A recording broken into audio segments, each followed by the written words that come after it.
തദ്ദേശ തെരഞ്ഞെടുപ്പിന്റെ ആദ്യഘട്ട കൊട്ടിക്കലാശത്തിന് ഇനി മണിക്കൂറുകൾ മാത്രമേ ബാക്കിയുള്ളൂ. തിരുവനന്തപുരം മുതൽ എറണാകുളം വരെയുള്ള 7 ജില്ലകളിലാണ് പ്രചാരണം അവസാന ലാപ്പിൽ നിൽക്കുന്നത്. വൈകിട്ട് 6 മണിയോടെ പരസ്യപ്രചാരണങ്ങൾ അവസാനിപ്പിക്കണം. കൊല്ലം, കൊച്ചി കോർപ്പറേഷനുകൾ നിലനിർത്താൻ LDF ശ്രമിക്കുമ്പോൾ പിടിച്ചടക്കാനും നില മെച്ചപ്പെടുത്താനുമാണ് UDFന്റെയും BJPയുടെയും ശ്രമം. റഹീസ് റഷീദും സജോ ദേവസിയും. ആദ്യം റഹീസിലേക്കാണ്. റഹീസ്, ഇപ്പോൾ തെക്ക് നിന്നും എറണാകുളം വരെയുള്ള ജില്ലകളാണ് ആദ്യഘട്ടത്തിൽ വോട്ട് രേഖപ്പെടുത്താനിരിക്കുന്നത്. അവിടെ ഇന്നിപ്പോൾ കൊട്ടിക്കലാശത്തിൽ എങ്ങനെയൊക്കെയാണ് പ്രചാരണത്തിലെ വ്യത്യസ്തത കാണാനാകുന്നത്? എത്രത്തോളം ആത്മവിശ്വാസമുണ്ട്, പ്രത്യേകിച്ച് തലസ്ഥാനത്തെ കാഴ്ച തിരുവനന്തപുരം കോർപ്പറേഷൻ? സ്മൃതി, ഒന്നും പറയാൻ പറ്റാത്ത തരത്തിൽ വാശിയേറിയ ഒരു തെരഞ്ഞെടുപ്പ് ചൂട് നടക്കുന്ന ഒരു സ്ഥലമാണ് തിരുവനന്തപുരം കോർപ്പറേഷൻ നിലനിർത്തുക എന്നത് CPIMനെ സംബന്ധിച്ച അഭിമാന പോരാട്ടമാണ്. 30 വർഷമായി അവരുടെ ഉള്ളം കയ്യിലിരിക്കുന്നതാണ് തിരുവനന്തപുരം കോർപ്പറേഷൻ. BJPയെ സംബന്ധിച്ചാണെങ്കിൽ കഴിഞ്ഞ 2 തെരഞ്ഞെടുപ്പിലും 35 സീറ്റാണ് അവർക്ക് കിട്ടിയത്. ഒരടി പോലും മുന്നോട്ട് പോകാൻ 2020-ലും അതിനു മുമ്പും അവർക്ക് കഴിഞ്ഞിരുന്നില്ല.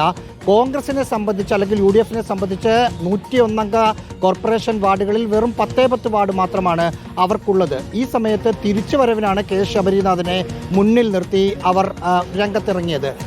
കോർപ്പറേഷന്റെ വോട്ടിംഗ് സാമഗ്രികൾ വിതരണം ചെയ്യുന്ന സ്ഥലത്താണ് നമ്മൾ നിൽക്കുന്നത്. ഇതിനകത്താണ്, ഈ പോലീസ് ഉദ്യോഗസ്ഥർ നിൽക്കുന്ന സ്ഥലത്താണ് EVM മെഷീൻ അടക്കം സൂക്ഷിച്ചിരിക്കുന്നത്. അല്പസമയം മുമ്പ് ഇവിടെ തെരഞ്ഞെടുപ്പ് കമ്മീഷണർ A ഷാജഹാൻ എത്തിയിരുന്നു. അദ്ദേഹം അല്പസമയം മുമ്പാണ് പോയത്. തിരുവനന്തപുരം ജില്ലാ കളക്ടർ അടക്കമുള്ള, കോർപ്പറേഷൻ സെക്രട്ടറി അടക്കമുള്ള, അസിസ്റ്റന്റ് കളക്ടർ അടക്കമുള്ള ആളുകൾ ഇവിടെയുണ്ട്. തിരുവനന്തപുരം ജില്ലാ കളക്ടർ അനുകുമാരിയാണ് നമുക്കൊപ്പം ചേരുന്നത്. എല്ലാ സംവിധാനങ്ങളും പൂർത്തിയായി. അതെ, ഇവിടെ നമ്മുടെ ഡിസ്ട്രിബ്യൂഷൻ ആൻഡ് കൗണ്ടിംഗ് സെൻറ്റർ ആണ്. ഇവിടെ നാളത്തെ ഡിസ്ട്രിബ്യൂഷന് വേണ്ടി എല്ലാ ഏർപ്പാട് ആക്കിയിട്ടുണ്ട്.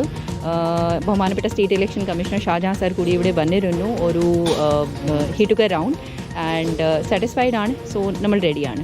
ആദ്യഘട്ട പോളിംഗ് നടക്കുന്നതിൽ ഏറ്റവും കൂടുതൽ പ്രശ്നബാധിത ബൂത്ത് നമ്മുടെ ജില്ലയിലാണെന്ന് തോന്നുന്നു.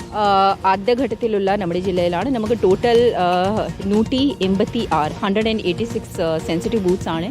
ആ സെൻസിറ്റീവ് ബൂത്ത്സിനെ സംബന്ധിച്ച് നമ്മൾ പോലീസ് അടുത്ത് ചർച്ച ചെയ്തിട്ട് ആവശ്യമായ സെക്യൂരിറ്റി അറേഞ്ച്മെൻറ്റ്സ് ഏർപ്പാട് ആക്കിയിട്ടുണ്ട്. കൂടാതെ ഈ 186 അല്ലാതെ നമുക്ക് 31 ബൂത്ത്സിനെ സംബന്ധിച്ച്, അതായത് കാൻഡിഡേറ്റ്സിൽ നിന്ന് ഇല്ലെങ്കിൽ പൊളിറ്റിക്കൽ പാർട്ടീസിൽ നിന്ന് വീഡിയോഗ്രാഫിൻ്റെ റിക്വസ്റ്റ് കിട്ടിയിട്ടുണ്ട്. അവിടെയും വെബ് കാസ്റ്റിംഗുള്ള ഏർപ്പാട് നമ്മൾ ആക്കിയിട്ടുണ്ട്. അത് പക്ഷേ കാൻഡിഡേറ്റ്സിൻ്റെ സ്വന്തമായിട്ട് ചിലവർ സാന്നിധ്യം. പോളിംഗ് സാമഗ്രികൾ വിതരണം 9 മണിക്ക് തുടങ്ങും. അതിനു മുമ്പ് ഉദ്യോഗസ്ഥരെത്തണമെന്ന് നാളെ രാവിലെ 9 മണി തുടങ്ങൂ. 9 മണി നമ്മുടെ പ്രിസൈഡിംഗ് ഓഫീസർ ഉൾപ്പെടെയുള്ള ടീംസിനെ വരാൻ പറഞ്ഞിട്ടുണ്ട്. ടൈം സ്ലോട്ട് ആയിട്ട് കൊടുത്തിട്ട് വിളിച്ചിട്ടുണ്ട്. ടൈം സ്ലോട്ടാണ്, അതായത് വന്ന് കുറേ നിൽക്കേണ്ടി വരില്ല. കുറേ നിൽക്കേണ്ടി വരില്ല. കാരണം നമ്മൾ കൗണ്ടറിൻ്റെ മാപ്പിംഗ്, അവരുടെ ബാക്കി കൗണ്ടർ ചാർജ് ഓഫീസറിൻ്റെ പേര്, ഫോൺ നമ്പർ, ഒക്കെ ഡീറ്റെയിൽസ് അവരുടെ പോസ്റ്റിംഗ് ഓർഡറിൽ തന്നെ വെച്ചിട്ടുണ്ട്. പിന്നീട് ചില സ്ഥലത്ത് 9 മണിയാണ് റിപ്പോർട്ടിംഗ്, ചില സ്ഥലത്ത് ഉച്ചയോടുകൂടി ഇവിടുത്തെ പ്രോസസ് അവസാനിച്ച് അതാത് ബൂത്തുകളിലേക്ക് പോകും. അത് പറയാൻ പറ്റില്ല. നോർമലി ഇത് കുറച്ച് ടൈം കൺസ്യൂമിങ് പ്രോസസ്സാണ്. ചിലപ്പോൾ വൈകുന്നേരം വരെ എടുക്കും. പക്ഷേ നമ്മൾ പരമാവധി ഫാസ്റ്റായിട്ട് എത്തിക്കാൻ ഉദ്ദേശിക്കുന്നു. അതാണ്, ഒരുക്കങ്ങളൊക്കെ തന്നെ പൂർത്തിയായിട്ടുണ്ട്. ഇനി രാഷ്ട്രീയ പാർട്ടികളെ സംബന്ധിച്ച് കൊട്ടിക്കലാശത്തിൻ്റെ അവസാന മണിക്കൂറിലാണ്, ഏറ്റവും പീക്കുള്ള സമയമാണ്.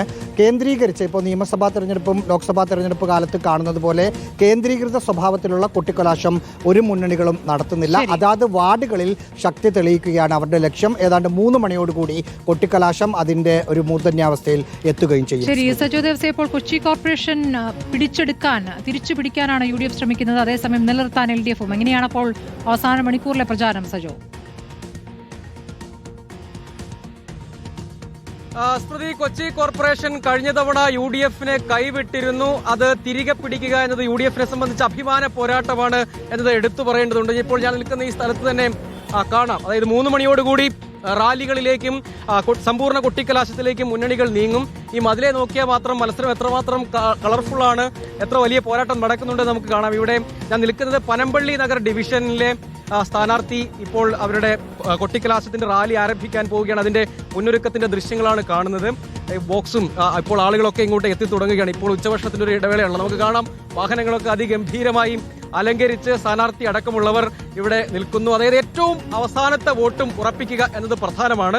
മറ്റൊരു കാര്യം കൂടി പറയാം, ഈ ഡിവിഷൻ ഒരു പ്രത്യേകതയുണ്ട്. ഇത് നമ്മുടെ ഹോം ഡിവിഷൻ കൂടിയാണ്, നമ്മുടെ ബ്യൂറോ ഇരിക്കുന്ന ഡിവിഷൻ കൂടിയാണ്. സ്ഥാനാർത്ഥി ആന്റണി പൈനുതുറയാണ്. ആന്റണി ചേട്ടാ, ആത്മവിശ്വാസത്തിലാണ്. നല്ല ആത്മവിശ്വാസത്തിലാണ്.